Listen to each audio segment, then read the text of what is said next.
Hello, everyone, and welcome back to River City Girls. So last part you mentioned Scott Pilgrim versus the World. I was always curious as to how much of that game's success led into any decisions making, this or Double Dragon Neon, considering it kind of was like the first big beat 'em up on the digital indie kind of scene. So, yeah, we get a lot of questions about that, and actually, the game really wasn't that much of an influence at all, surprisingly, even though they do kind of coincidentally have a lot of kind of similarities in how they do some of the mechanics. And we're fans of that game. We're friends with the people that developed it. But yeah, when I mentioned Scott Pilgrim, it's more the movie and the comics that we took influence from, and more on the story side. For the combat in this, our primary influences were obviously the Super Nintendo game that the characters came from, Kunio-Tachi no Banka. Before Bannon worked on this game, he did River City Ransom Underground, so some of those systems got carried over. I was a huge fan of Double Dragon series, especially Double Dragon 2, so we pulled some stuff in there, some specific moves and the way that they handle stuff. And then, of course, River City Ransom, the most popular of the Kunio-kun series that hit Western shores. So those were pretty much the four main games that kind of influenced the game flow and the gameplay of everything in here. Yeah, sorry, I should have clarified. When I mentioned stuff like No More Heroes and Scott Pilgrim, that's more for kind of the personality of the storytelling and characters and stuff. Yeah, and it is kind of understandable why River City Girls and Scott Pilgrim would land in the same kind of flow zone of game personality, I guess, because I think from what I understand of Scott Pilgrim as a concept is that it drew some of its inspiration from River City Ransom / Kunio-kun in the first place. Yeah, it's essentially kind of an unlicensed River City game. Yeah, and it's kind of just a funny quirk of the game design ecosystem that things take influence from other things that might loop around and influence the things they were influenced by in whole or in part. And it never really struck me as weird that River City Girls and Scott Pilgrim would end up feeling so similar. That having been said, I definitely prefer River City Girls over Scott Pilgrim, mostly because I like the characters more. Oh, thank you. The Scott Pilgrim characters are fun. I enjoy them, but there's something about the concept of Scott Pilgrim that doesn't quite appeal to my sensibilities, so I can't quite connect with them the way that I connect with these, if that makes any sense. Scott Pilgrim is... Oh, go ahead. Oh, go ahead. Right. Go ahead, please. So, Scott Pilgrim himself, as someone who has tried reading some of the books and seeing some of the movie summaries, I question how well likable he is compared to, I guess, Kyoko, Misako, the rest of the Kunio-kun bunch. Unsure about Godai, though. He kind of creeps me out. Yeah, and Godai, we were lucky to get Jacksepticeye to voice him. As we've done more and more VO in our games, it's always a blend of, from scratch casting and then reaching out to friends that are already voice actors and influencers and stuff like that we think would be perfect for each role. But yeah, I really love, it doesn't really make sense that Godai has like a thick Irish accent, but, I think he just did such a good job on him. It's when Scott Pilgrim is not likable, and that's kind of the point of his character in the original story, to be honest. When I say I can't connect with the characters, it's not because I don't like that they're unlikable. It's more that the specific character growth arc that Scott Pilgrim and the gang tends to go through is the kind of arc that I have zero frame of reference to relate to, so I can't really sympathize or empathize or care over much. So Scott Pilgrim learned not to be a jackass. Okay, good for him. That's the extent of my reaction to that. Speaking of Double Dragon, though, Yeah, here we have our friend Jimmy Lee, and so we have the two characters, Billy and Jimmy, appearing in this, and obviously their friend Marion plays a much bigger role in the second game. She's actually playable. But yeah, this was another one. It was fun to bring them in. We had done a Double Dragon game a number of years ago that recently we ported to Switch called Double Dragon Neon, and so we kind of kept the WayForward versions of them. Like, it's not 100%, but it's pretty close to how they were in that game. But again, that was one of the cool things that Arc System Works brought to this, is they really let us play with anybody from the extended license, from anybody that they got as part of their buyout of the old Technos Data East catalog, and so it was cool to kind of blend those worlds.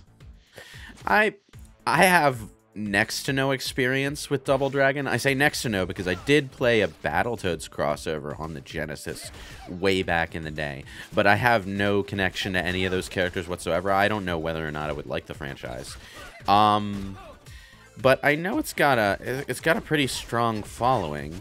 So like, just for my personal context, how have people responded to like the modern Double Dragon games? The thing that's interesting is Kunio-kun has always been a little, and Kunio-kun is the Japanese title for the River City games. They've always been very silly. I mean, it kind of changes based on the game. For example, the one that we took most inspiration from, Kunio-tachi no Banka, that was pretty serious by comparison, but some of them are very silly, very wacky. You know, as funny as and goofy as this game, just in kind of different sensibilities. Double Dragon less so. Double Dragon, even though it's by a lot of the same staff, tended to be a little bit more kind of epic and serious. So when we did our game, Double Dragon Neon, it was very silly and very goofy, kind of as WayForward does. And I think because of that, people really dug it and really liked the characters. Some of our creations from that series, like we had an original villain named Skullmageddon, who basically sounds like Skeletor. We brought him back into this series so he could run a pawn shop, and you know, it's really fun, and I think that's the main thing. Is aside from, you know, once we finished this game, obviously what people wanted most was River City 2, but the other thing is a lot of people wanted to see us do more Double Dragon games, and I think that, you know, that's something that I hope we can get back to, because we've done at this point 3 of the River City games, if you count the River City Zero port, and only the 1 Double Dragon game, but it's definitely a brand that we would love to get back to. I'm sorry, Skullmageddon just sounds like a parody metal album cover. I'm still trying to wrap my head around that name. Okay, just trust us, he's a character. So, like, okay, so it was less serious than Double Dragon typically is, but people liked it for that. Oh yeah, I think so. It's a very silly, like, you know, this game, you can kind of get a sense of their personalities from Neon a little bit, with the shopkeepers here, although we kind of tweaked them to be a little more yin and yang, in that Billy is very like peaceful, and Jimmy is very aggressive. But that game was like purposefully very bro-y, so the entire game they were constantly high-fiving and rocking out, and, you know, you collect cassette tapes and stuff. It was very like rock and roll and very bro-y. This one, of course, you know, it's featuring the girls, so it's just as silly, but it's a little more, I don't know, just kind of like silly, all ages anime kind of style, I guess. Yeah, I guess when I think about it, that isn't as out there as I thought it was. Like, I thought, like, if there was a strong tonal dissonance between old Double Dragon and a new Double Dragon, a lot of people would probably have a problem with that. But when I think about it, unfortunately, a reality of the beat 'em up genre is that the story always has to go to some shade of ridiculous to justify all of the beat 'em up. Because, like, if things were actually 100% serious, all of these, like, big kung fu action scenes would get a lot more lethal and a lot less fun. But the story has to justify 2 people walking into a crowd with their fists and beating everyone up with their fists, and it's impossible to be 100% serious when you're doing that. So, like, even the game that these 2 girls come from, I keep forgetting how to pronounce that goddamn name. The game that these girls come from opens up with Kunio and Ricky getting falsely accused of killing someone in a hit and run, Yep. And they have that, like, the first level is busting out of jail, and then they find that both of their schools have been taken over by gangs in their absence so quickly that it seems like people had it planned. So the entire game is kind of like an action mystery to figure out who's behind what and why. And even in terms of the tone, like there's, I don't know, I don't remember offhand because it's been a while since we made this game, but I know that there's sort of different tracks of story even within the Kunio-kun brand, because Ark had clarified that for us, and so I want to say that the Kunio-tachi no Banka, the 16-bit game, is a slightly different universe than the River City Ransom game, and then, I don't remember if it was just 2 universes or versions of it, or if it was more than that, but I remember them clarifying some of that as we were doing early on, in terms of, oh well, if you use this version, then it has to be this kind of version of the character or this kind of location or something like that. And I mean, I think you get to that when you have, again, 50 games over almost 40 years and they're doing remakes and they're doing sports games, and I mean, it's such a massive gaming brand that it brings all this intricacy with it that you have to kind of juggle to a degree, and that's something that when we did the characters,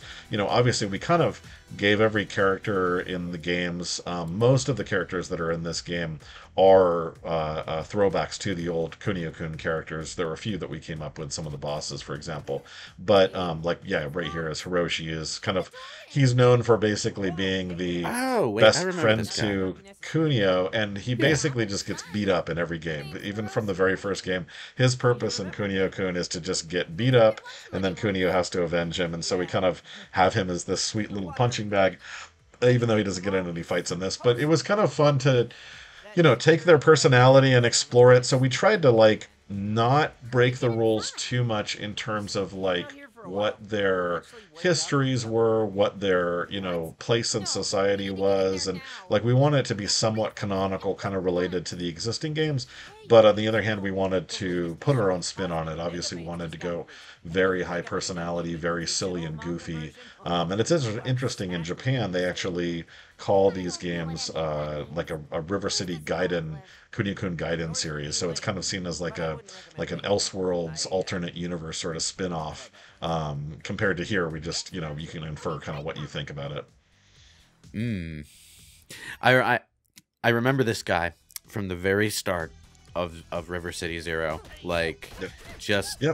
He's the one that helps him break out of prison. Well, helps in big old air quotes. They meet him outside, and he's like, "Hey, I knew you would break out, so I was waiting for you." And Kunio's like, "Oh, thanks."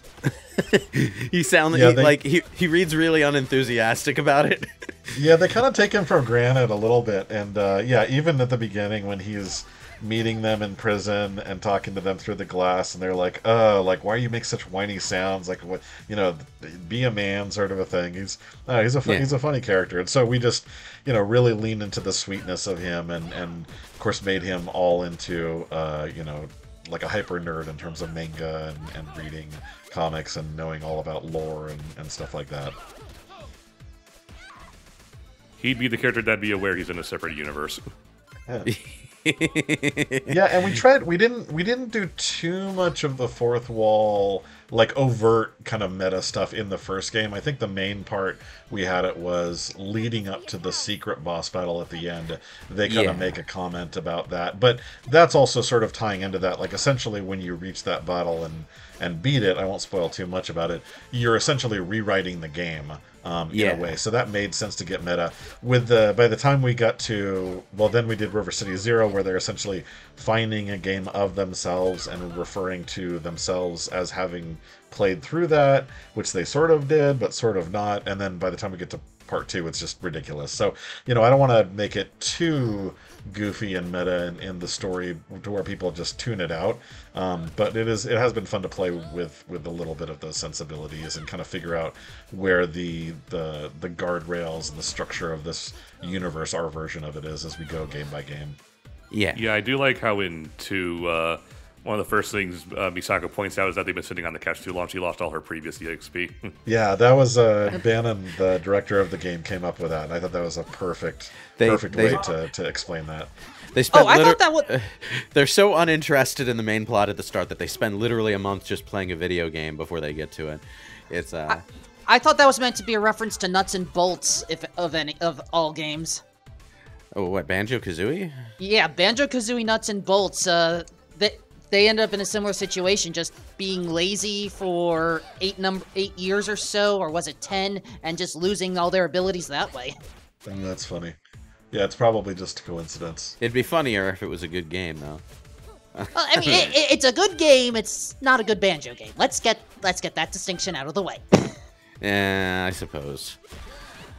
Yeah, I've gotten into Banjo-Kazooie recently, and I've earned a new appreciation for why people don't like nuts and bolts. Is all I'll say. Oh no! Yeah.